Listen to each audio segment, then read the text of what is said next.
the Russian Foreign Minister Sergei Lavrov will be addressing the General Assembly. What can we expect from him?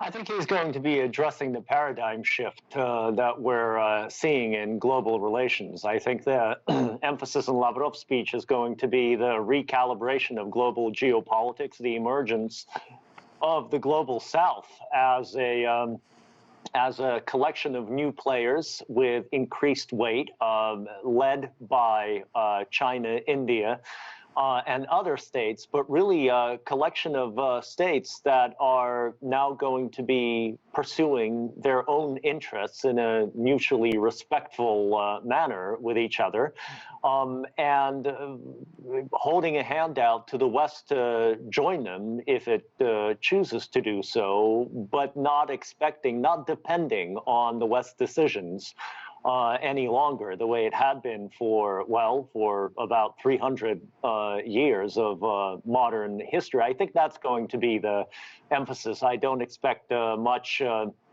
talk about the hopes for peace in Ukraine from the Russian side. Anton, we did see a major turn in that conflict just in the past week when Ukrainian forces retook some of the territory that had been occupied by Russia. And in fact, it led to one analyst in Washington who's pretty well known. She's called Ann Applebaum, and she said, and I'm quoting here, "Americans and Europeans need to prepare for a Ukrainian victory that will bring about the end of Putin's regime," unquote. Do you think any of that's going to be addressed by Sergei Lavrov at the UN?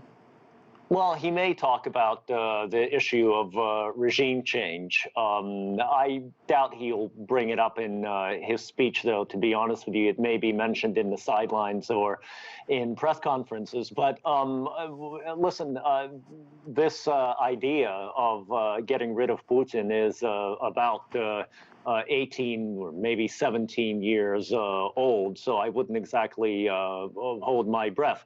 Unfortunately, the West has a pretty poor track record in regime change experiments over about the same period of time, over about 18 years.